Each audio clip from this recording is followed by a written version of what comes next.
Hello students, welcome back to my YouTube channel Pooja Hindi. आज मैं जो आपके सामने टॉपिक लेकर आई हूँ वो हमारी स्पर्श बुक का क्लास 9th का है, नए इलाके में और खुशबू रचते हैं हाथ। ये दो कविताएं हैं और इन कविताओं के जो कवि हैं वो हैं अरुण कमल जी। दोनों कविताओं का टॉपिक बिल्कुल डिफरेंट है। जो पहली कविता है नए इलाके में, उसमें कवि जो नए नए इलाके बस रहे हैं, नए नए मकान बन रहे हैं, नई नई चीजें बन रही हैं, जिसकी वजह से जो पुराने रास्ते थे या पुरानी जो चीजें थी वो सब खत्म होती जा रही हैं, उसके बारे में कवि यहाँ पर बात कर रहे हैं कि जो है दुनिया दिन प्रतिदिन परिवर्तित होती जा रही है और नई नई चीजें आगे बनती जा रही हैं। दूसरी कविता खुशबू रचते हैं हाथ में, कवि उन हाथों के बारे में बात कर रहे हैं जो खुशबू बनाते हैं। यहाँ पर अगरबत्ती बनाने की बात की गई है कि जो हाथ अगरबत्तियां बनाते हैं वो हाथ किसके होते हैं, कैसी जगहों पर वो लोग रहते हैं, कैसी परिस्थितियों में वो लोग रहते हैं, उसके बारे में बताया गया है। तो हम यहाँ पर सबसे पहले जो पहली कविता है नए इलाके में, उसमें पढ़ते हैं कि कवि यहाँ पर क्या कहना चाहते हैं। इन नए बसते इलाकों में जहां रोज बन रहे हैं नए नए मकान, मैं अक्सर रास्ता भूल जाता हूं। कवि कह रहे हैं कि ये जो नए नए इलाके बस रहे हैं, जहां डेली नए नए मकान बन जाते हैं, वहां पर मैं पुरानी चीजें, वहां पर कुछ भी नहीं है, पुराने रास्ते नहीं रहे हैं, जिसकी वजह से मैं अपना जो रास्ता है वो भूल जाता हूं। धोखा दे जाते हैं पुराने निशान, खोजता हूं ताकता पीपल का पेड़, खोजता हूं ढहा हुआ घर और जमीन का खाली टुकड़ा जहां से बाएं मुड़ना था मुझे। फिर 2 मकान बाद बिना रंग वाले लोहे के फाटक का घर था 1 मंजिला। धोखा दे जाते हैं पुराने निशान।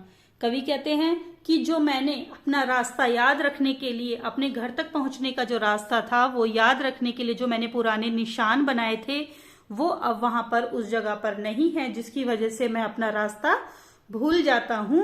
तो उन पुराने निशानों ने मुझे धोखा दे दिया है। खोजता हूं ताकता पीपल का पेड़। जो पुराने निशान थे उसमें किस किस निशान की बात की गई है? पीपल का पेड़। एक पीपल का पेड़ था यहाँ पर जिसे मैं ढूंढ रहा हूं, लेकिन वो मुझे यहाँ पर दिखाई नहीं पड़ रहा। खोजता हूं ढहा हुआ घर। एक घर था जो कि टूटा और पुराना था, वो भी यहाँ पर दिखाई नहीं दे रहा। और जमीन का खाली टुकड़ा जहां से बाएं मुड़ना था मुझे। एक जमीन का खाली टुकड़ा था जहां से बाएं होता है लेफ्ट हैंड साइड, वहां से मुझे लेफ्ट हैंड साइड टर्न लेना था, लेकिन वो जमीन का खाली टुकड़ा भी यहाँ नहीं है। फिर 2 मकान बाद बिना रंग वाले लोहे के फाटक का घर था 1 मंजिला। 2 मकान के बाद मुझे एक बिना रंग वाला यानी बिना पेंट किया हुआ एक लोहे का बहुत बड़ा गेट था। टर्न लेने के बाद में एक बहुत बड़ा गेट था लोहे का, जिस पे पेंट नहीं हो रहा था, और उसमें घर था 1 मंजिल का एक घर था, लेकिन वो भी गेट मुझे यहाँ पर दिखाई नहीं पड़ रहा है। तो कहने का अर्थ यह है कि कवि ये कहना चाहते हैं कि यहाँ पर सब कुछ बदल गया है, सब कुछ परिवर्तित हो गया है, और जो मैंने निशान बनाए हुए थे वो यहाँ पर अपनी जगह पर अब मुझे दिखाई नहीं पड़ रहे हैं। और मैं हर बार एक घर पीछे चल देता हूं या 2 घर आगे टकमकाता। कवि कहते हैं कि मैं अपना घर पहुंचने के लिए, अपना घर ढूंढने के लिए कभी एक घर आगे की तरफ पीछे की तरफ जाता हूं, या कभी 2 घर आगे की तरफ बढ़ता हूं, या आगे पीछे हो रहा हूं ताकि मुझे मेरा मकान मिल जाए, मेरा घर मिल जाए, लेकिन वो मुझे दिखाई नहीं पड़ रहा है। यहाँ रोज कुछ बन रहा है, रोज कुछ घट रहा है, यहाँ स्मृति का भरोसा नहीं। यहाँ कवि कहना चाहते हैं कि ये जो दुनिया है, यहाँ पर डेली कुछ ना कुछ नया बनता बिगड़ता रहता है। कभी कुछ नया बन जाता है, कभी कुछ पुराना हट जाता है, खत्म कर दिया जाता है। तो यहाँ पर स्मृति होती है यादें। यादों के सहारे, यादों के भरोसे रहना बेकार है, क्योंकि यहाँ तो डेली कुछ ना कुछ नया परिवर्तन होता रहता है। कहने का अर्थ यहाँ पर कवि ये कहना चाहते हैं कि जिस तरीके से दुनिया परिवर्तनशील है, यानी कि यहाँ पर कुछ ना कुछ नया पुराना बनता रहता है, घटता बिगड़ता रहता है, और हमें स्मृति के भरोसे नहीं रहना चाहिए, उसी तरह हमें अपनी जिंदगी में भी आगे बढ़ते रहना चाहिए, पुरानी चीजों को याद नहीं रखना चाहिए। क्लियर? एक ही दिन में पुरानी पड़ जाती है दुनिया, जैसे वसंत का गया पतझड़ को लौटा हूं, जैसे बैसाख का गया भादों को लौटा हूं। अब यही है उपाय कि हर दरवाजा खटखटाओ और पूछो क्या यही है वो घर। यहाँ पर कवि कहते हैं कि दुनिया जो है वो एक ही दिन में आपको पुरानी सी लगने लगती है। अगर आप एक दिन बाद भी किसी जगह पर जाएंगे तो आपको ऐसे लगेगा जैसे आप कितने समय बाद वहां लौट कर आए हो। तो एक ही दिन में सब कुछ पुराना पुराना सा दिखाई देने लगता है। ऐसे लगता है जैसे आप वसंत के मौसम में वहां से गए थे और पतझड़ के मौसम में वापस लौट कर आए हो। वसंत स्प्रिंग सीजन होता है और पतझड़ ऑटम।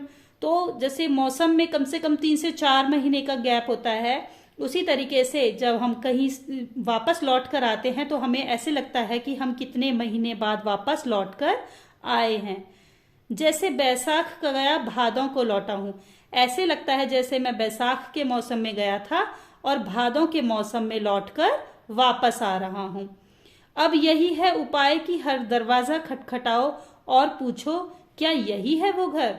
तो कवि कहते हैं कि अब तो यही एक उपाय रह गया है कि मुझे हर एक दरवाजे को खटखटाकर, मतलब नॉक करके जाना पड़ेगा और पूछना पड़ेगा कि क्या यही है वो घर जहां मुझे आना है। समय बहुत कम है तुम्हारे पास, आज चला पानी ढहा रहा आकाश, शायद पुकार ले कोई पहचान ऊपर से देखकर। यहाँ पर कवि कहते हैं कि अब समय जो है मेरे पास बहुत कम रह गया है, क्योंकि आकाश से पानी ढहा मीन्स पानी गिरने वाला है, यानी बारिश शुरू होने वाली है। तो अब मेरे पास समय नहीं है ज्यादा। अब मुझे ऐसे लगता है जैसे कोई ऊपर से मुझे देखकर और मुझे पहचान ले और कहे कि हाँ यही वो घर है जहां आपको पहुंचना है।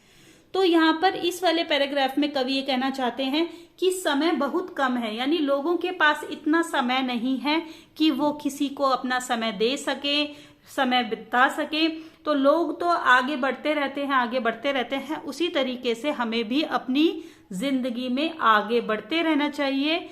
जिस तरह दिन प्रतिदिन परिवर्तन होता रहता है और हम पुरानी बातों को याद नहीं रख सकते, उनके भरोसे नहीं रह सकते, उसी तरह हमें भी पुरानी बातों को याद करके उनमें समय व्यतीत नहीं करना चाहिए और आगे बढ़ते रहना चाहिए।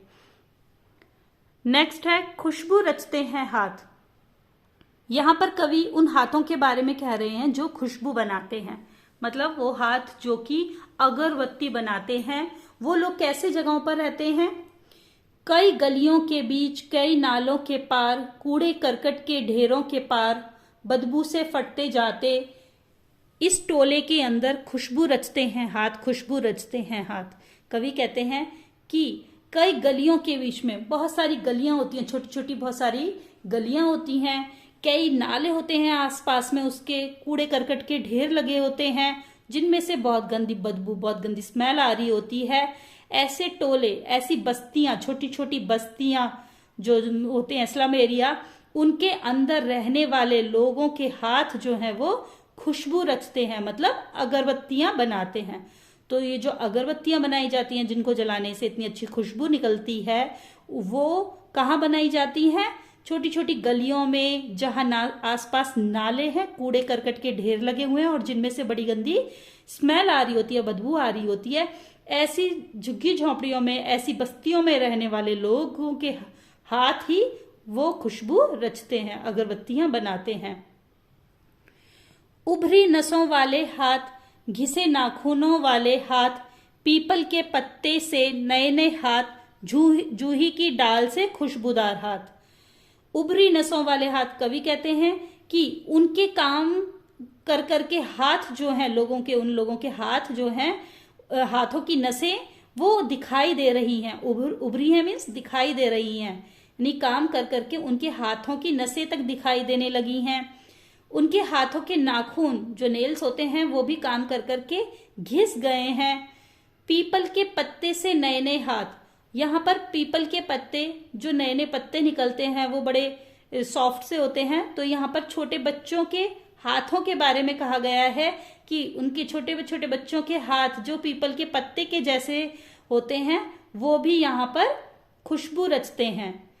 जूही की डाल से खुशबूदार हाथ, जो जूही की डालें होती हैं, जो ब्रांचेस होती हैं जिनमें जो कि बहुत सॉफ्ट सी होती हैं, तो यहाँ पर उन बच्चों के हाथों के बारे में ही बताया गया है कि पीपल के पत्ते जैसे और जूही की डालों जैसे छोटे छोटे हाथ जो होते हैं बच्चों के, वो भी यहाँ पर खुशबू रचते हैं। कटे पिटे गंदे कटे पिटे हाथ, जख्म से फटे हुए हाथ, खुशबू रचते हैं हाथ, खुशबू रचते हैं हाथ।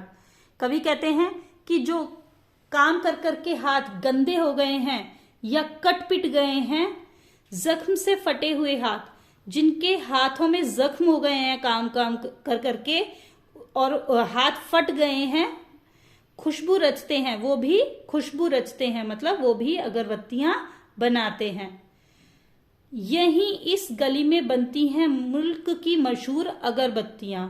तो इस पैराग्राफ में आपको समझ में आएगा कि इसमें अगरबत्तियां बनाने की बात हो रही है पूरी कविता के अंदर, कि ये जो गलियां हैं, छोटी छोटी गंदी गलियां, जो नाले हैं जिनके आसपास कूड़े के ढेर लगे हुए हैं जिनमें से बदबू आ रही है, ऐसी गलियों में ही मुल्क में मीन्स देश की में जो बिकने वाली मशहूर अगरबत्तियां हैं वो इन्हीं जगहों पर बनती हैं।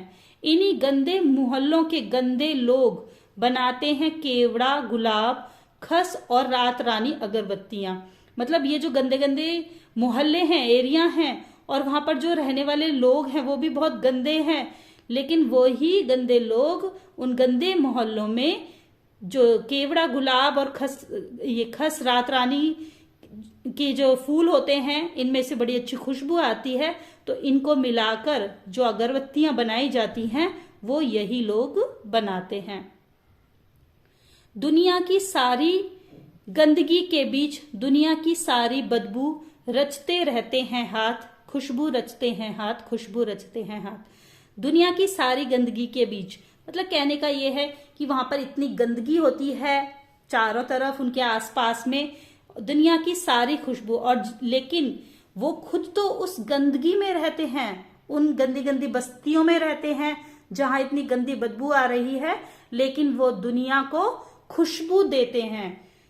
जो अगरबत्तियां बनती हैं वो पूरे दुनिया में बिकती हैं और लोग उनको जलाकर अपने घरों को महकाते हैं। तो इस कविता में कवि ये कहना चाहते हैं कि दूसरों के घरों को महकाने वाले लोग खुद कैसे माहौल में, कैसी गंदगी में, कैसी परिस्थितियों में रहते हैं, और वो काम कर करके उनके हाथ कैसे हो जाते हैं, लेकिन उनकी तरफ कोई भी ध्यान नहीं देता और वो दूसरों के घरों को महकाते हैं। तो वही इस कविता में कवि कहना चाहते हैं। क्लियर? अब इस कविता में कुछ क्वेश्चन आंसर्स हैं जो बुक के पीछे आप देखेंगे, बहुत इजी हैं, बुक के अंदर ही आपको इजीली मिल जाएंगे, आपको इन्हें रटने की जरूरत नहीं पड़ेगी। अगर आपको एक बार ये कविता समझ में आ जाती है, बहुत इजी भाषा है इसकी कविता की, तो आप इसको इजीली समझ सकते हैं। तो इससे रिलेटेड क्वेश्चंस जो हैं वो मैं आपको एक बार यहाँ पर डिस्कस कर लेते हैं ताकि आप उनका आंसर अपने ओन वर्ड्स में लिख सकते हैं इजीली। नए बसते इलाके में कवि रास्ता क्यों भूल जाता है? तो इसमें आप पहला पैराग्राफ जो देखेंगे उसके अंदर आपको आंसर मिल जाएगा कि नए बसते इलाकों में कवि रास्ता इसलिए भूल जाता है क्योंकि जो मकान, नए नए मकान बन गए हैं और जो उसने निशान बनाए हुए थे अपने रास्ते को याद रखने के लिए, वो सब अब नहीं है, वो सब वहां से हटा दिए गए हैं, जिसकी वजह से वह अपना रास्ता भूल जाता है। क्लियर? कविता में कौन कौन से पुराने निशानों का उल्लेख किया गया है?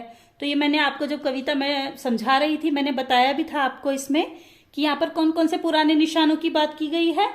पुराने निशान में इसमें जो सेकंड पैराग्राफ है उसमें आपको इजीली आंसर मिल जाएगा इसका।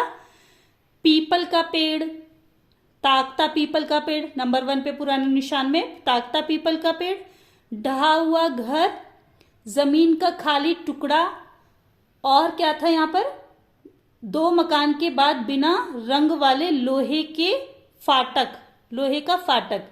ये रास्ते याद रखने के लिए जो उसने पुराने निशान बनाए थे वो हैं। तो इसका आंसर इस वाले पैराग्राफ में है। क्लियर? कवि एक घर पीछे या दो घर आगे क्यों चल देता है? कवि एक घर पीछे या दो घर आगे इसलिए चल देता है क्योंकि उसे जिस घर में उसे जाना है वो घर उसे नहीं मिल रहा है।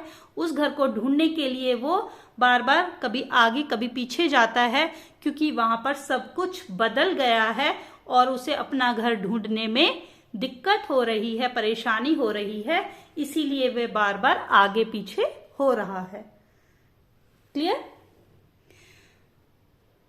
वसंत का गया पतझड़ और बैसाख का गया भादों को लौटा से क्या अभिप्राय है? यहाँ वसंत का गया पतझड़ और बैसाख का गया भादों को लौटा से यह अभिप्राय है कि जिस तरीके से जब ऋतुएं बदलती हैं तो उनमें 3 से 4 महीने का गैप होता है, समय अंतराल होता है, और ऐसे लगता है कि हम वसंत के मौसम में वहां से गए थे और पतझड़ के मौसम में वहां पर लौट कर आए हैं। मतलब सब कुछ आपको बदला बदला नजर आता है। आपको ऐसा लगता है कि ऐसे आप कितने महीनों बाद उस जगह पर वापस लौट कर आ रहे हैं, जबकि आपको गए हुए सिर्फ कुछ ही समय बीता होता है। तो सब कुछ इतना जल्दी बदल जाता है कि आपको ऐसे लगता है जैसे आप कितने महीनों बाद वहां पर लौटकर आ रहे हैं। क्लियर? कवि ने इस कविता में समय की कमी की ओर इशारा किया है। क्यों? कवि ने इस कविता में समय की कमी की ओर इशारा इसलिए किया है क्योंकि लोगों के पास अब समय नहीं रहा है। लोग इतने ज्यादा काम में व्यस्त रहते हैं कि उनके पास इतना समय नहीं होता कि वो अपना समय किसी को दे सके, किसी से मिल सके या किसी को पहचान सके। दुनिया जो है वो आगे बड़ी तेजी से बढ़ती जा रही है। इतना लोगों में कंपटीशन, इतना प्रतियोगिता होने लगी है कि लोगों के पास अब एक दूसरे को देने के लिए समय भी नहीं बचा है। इस कविता में कवि ने शहरों की किस विडंबना की ओर संकेत किया है? तो इस कविता में कवि यही कहना चाहते हैं कि शहरों में इतना ज्यादा शहरीकरण होने लग गया है, इतना ज्यादा परिवर्तन हो गया है कि अगर आप वहां पर जाते हैं तो आपको सब कुछ बदला नजर आता है। इतनी जल्दी जल्दी काम होता है कि एक ही दिन में आपको सब कुछ पुराना सा लगने लगता है। और इस भागा दौड़ी की जिंदगी में लोगों के पास में समय का इतना अभाव हो गया है, इतनी कमी हो गई है कि लोग एक दूसरे को अपना कीमती समय भी नहीं दे पाते, एक दूसरे को पहचान भी नहीं पाते कि ये इंसान कौन है। तो मतलब लोग अपनी जिंदगी में इतना व्यस्त हो गए हैं कि लोगों को अपना समय देने के लिए किसी के पास समय ही नहीं बचा। क्लियर? खुशबू रचते हैं हाथ। इसमें फर्स्ट क्वेश्चन है, खुशबू रचने वाले हाथ कैसी परिस्थितियों में तथा कहां कहां रहते हैं? तो इसमें आपको मिल जाएगा, ये फर्स्ट क्वेश्चन का आंसर यहां पर दिया हुआ है कि कैसी परिस्थितियों में रहते हैं वो लोग। मतलब गलियों के बीच में, जिसके आसपास बहुत सारे नाले होते हैं, कूड़े करकट के ढेर लगे होते हैं जिनमें से बहुत गंदी बदबू आ रही है, ऐसी छोटी छोटी बस्तियों में रहने वाले लोग खुशबू रचते हैं, अगरबत्तियां बनाते हैं। तो यहाँ पर इन्हीं परिस्थितियों के बारे में कहा गया है कि ऐसी जगहों पर कहाँ रहते हैं? वो ऐसी जगहों पर रहते हैं जो छोटी छोटी बस्तियां होती हैं, जहां बहुत सारे आसपास नाले होते हैं, कूड़े करकट के ढेर लगे हुए होते हैं जिनमें से बहुत गंदी बदबू आ रही होती है। ऐसी गंदी गंदी जगहों पर रहने वाले लोग ही खुशबू रचते हैं, यानी अगरबत्तियां बनाते हैं। कविता में कितने तरह के हाथों की चर्चा हुई है? तो इसमें जो ये आपका सेकंड पैराग्राफ है, इसके अंदर ये आंसर आपको इजीली मिल जाएगा कि उभरी नसों वाले हाथ, घिसे नाखूनों वाले हाथ, पीपल के पत्ते से नए नए हाथ, जूही की डाल से खुशबूदार हाथ, और गंदे कटे पिटे हुए हाथ, जख्म से फटे हुए हाथ। तो यहाँ पर ये हाथों के बारे में ही बताया है सारा इस वाले पैराग्राफ में, कि जिनके हाथों की नसें उभर गई हैं, जिनके नाखून जो है वो काम कर करके जिनके नाखून घिस गए हैं, और छोटे छोटे बच्चों के हाथ जो पीपल के पत्ते की तरह हैं और जूही की डालों की तरह छोटे छोटे बच्चों के हाथ हैं, और कुछ हाथ ऐसे हैं जो काम कर करके कट पिट गए हैं और गंदे हो गए हैं, जिनमें फटने की वजह से जख्म तक हो गए हैं। तो ऐसे हाथों की चर्चा जो है वो इस कविता में कवि ने की है। कवि ने यह क्यों कहा है कि खुशबू रचते हैं हाथ? तो कवि ने यह कहा है कि ये हाथ अगरबत्तियां बनाते हैं जिनको जलाने से बहुत अच्छी खुशबू निकलती है। तो ये गंदे हाथ और गंदे जगहों पर रहने वाले लोग ही खुशबूदार अगरबत्तियां बनाते हैं, जो कि दुनिया के लोगों के घरों को महकाती हैं। जहां अगरबत्तियां बनती हैं वहां का माहौल कैसा होता है? जहां अगरबत्तियां बनती हैं वहां का माहौल बड़ा गंदा होता है। वहां गंदे गंदे लोग रहते हैं जो काम कर करके मतलब बहुत ज्यादा गंदे हो जाते हैं। जहां आसपास जो है बदबू आ रही होती है, नाले की कूड़े करकट के ढेरों की बदबू आ रही होती है। छोटी छोटी बस्तियां होती हैं जिसमें छोटी छोटी सी गलियां होती हैं। ऐसे माहौलों में लोग वहां रहते हैं, गरीब लोग रहते हैं, लेकिन वो गरीब लोग ही खुशबूदार अगरबत्तियां बनाते हैं जो कि दुनिया में बिकती हैं, और लोग उन्हें अपने घरों में जलाकर अपने घरों को महकाते हैं। इस कविता को लिखने का मुख्य उद्देश्य क्या है? ये इंपॉर्टेंट क्वेश्चन है। तो इस कविता को लिखने का मुख्य उद्देश्य यही है कि कवि उन लोगों की तरफ इशारा कर रहे हैं जो कि ऐसे गंदे क्षेत्रों में रहते हैं, गंदे जो होते हैं स्लम एरियाज में रहने वाले लोग हैं, जो कि जिनकी तरफ कोई ध्यान नहीं देता। वो खुद इतनी गंदगी में रहते हैं, इतनी गरीबी में रहते हैं, और लेकिन वो अगरबत्तियां बना बना के अपना जीवन चलाते हैं। अगरबत्तियां हैं या धूप बत्ती होती हैं, थैलियां होती हैं। यहाँ पर अब बहुत सारे उनकी मतलब जैसे लिफाफे बनाने वाले, पापड़ बनाने वाले या मसाले वगैरह जो बनाते हैं, तो ये मतलब छोटे छोटे काम करके अपना जीवन चलाते हैं, अपने लिए खर्चा पानी निकालते हैं। इन गरीब लोगों की तरफ कोई नहीं ध्यान देता, और इनके द्वारा बनाई गई जो अगरबत्तियां हैं वो दूसरे के घरों को महकाती हैं। दूसरे लोग उनकी चीजों को से मतलब अपनी लाइफ को, अपनी जिंदगी को चलाते हैं। तो उन्हीं लोगों की तरफ इशारा किया गया है, उन लोगों को भी याद रखा जाए जो गरीब हैं, जो ऐसे एरिया में रहते हैं जिनकी तरफ कोई ध्यान नहीं देता। तो कवि जो है वो इस कविता के माध्यम से उन लोगों की तरफ ध्यान दिलवाना चाहते हैं जिन लोगों को इस समाज ने जो है अनदेखा कर दिया है। तो वही इस कविता का मुख्य उद्देश्य है। क्लियर? आई होप आपको ये वीडियो अच्छा लगा होगा।